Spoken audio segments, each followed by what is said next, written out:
प्राचीन काल में मृकंडु नामक एक महान ऋषि और उनकी पत्नी मरुद्वती रहा करते थे। वे दोनों ही शिव के परम भक्त थे, लेकिन उन्हें कोई संतान नहीं थी। संतान प्राप्ति की इच्छा से उन्होंने भगवान शिव की घोर तपस्या की। उनकी तपस्या से प्रसन्न होकर महादेव प्रकट हुए और उन्हें एक कठिन विकल्प दिया। शिव जी ने कहा, हे ऋषिवर, मैं तुम्हें 2 विकल्प देता हूँ। या तो तुम एक ऐसा पुत्र चुनो जिसकी आयु बहुत लंबी होगी, लेकिन वो महामूर्ख और दुष्ट होगा, या फिर एक ऐसा पुत्र चुनो जो अत्यंत ज्ञानी, तेजस्वी और शिवभक्त होगा, परंतु उसकी आयु केवल 16 वर्ष होगी। ऋषि मृकंडु और मरुद्वती ने गुणवान और शिवभक्त पुत्र को चुना। समय आने पर उनके घर एक अत्यंत सुंदर और तेजस्वी बालक का जन्म हुआ, जिसका नाम मार्कंडेय रखा गया। बालक मार्कंडेय बचपन से ही विलक्षण बुद्धि के स्वामी थे और वे हमेशा शिव की भक्ति में लीन रहते थे। जैसे जैसे उनके जीवन का 16वां वर्ष करीब आने लगा, उनके माता पिता के चेहरे पर उदासी छाने लगी। जब मार्कंडेय ने अपनी माता के आंसुओं का कारण पूछा, तो उन्हें अपनी अल्पायु का सत्य पता चला।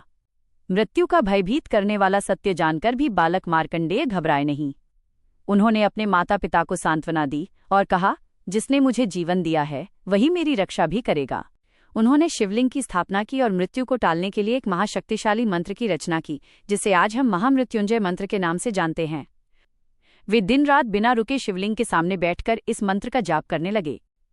जब मार्कंडेय के जीवन का अंतिम दिन आया, तो यमराज के दूत यमदूत उनके प्राण हरने आए। लेकिन शिवलिंग से लिपटकर महामृत्युंजय मंत्र का जाप कर रहे मार्कंडेय के चारों ओर शिवभक्ति का ऐसा तेज फैल गया था कि यमदूत उनके पास तक नहीं फटक सके। वे खाली हाथ लौट गए। ये देखकर स्वयं मृत्यु के देवता यमराज अपनी भैंसे पर सवार होकर वहां पहुंचे। यमराज ने मार्कंडेय से कहा, बालक, तुम्हारी आयु पूरी हो चुकी है, अब मेरे साथ चलो। लेकिन मार्कंडेय ने शिवलिंग को और कसकर पकड़ लिया और अपना ध्यान नहीं तोड़ा। क्रोधित होकर यमराज ने मार्कंडेय के प्राण खींचने के लिए अपना पाश रस्सी फेंका। वो पाश मार्कंडेय के साथ साथ उस शिवलिंग पर भी जा गिरा।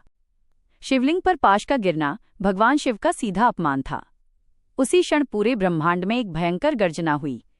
शिवलिंग फट गया और उसमें से त्रिशूलधारी भगवान शिव अपने अत्यंत भयंकर और रौद्र रूप में प्रकट हुए।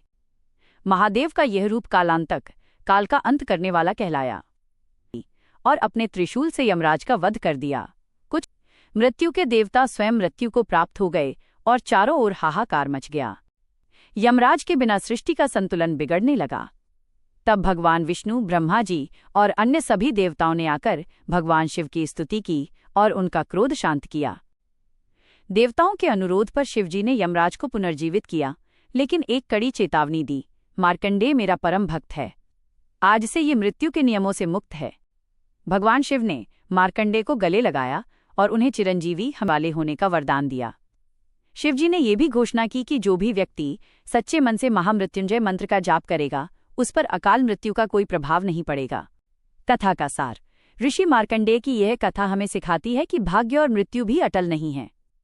यदि हृदय में सच्ची श्रद्धा और असीम विश्वास हो, तो परमात्मा स्वयं अपने भक्त की रक्षा के लिए ब्रह्मांड के सारे नियम बदल सकते हैं।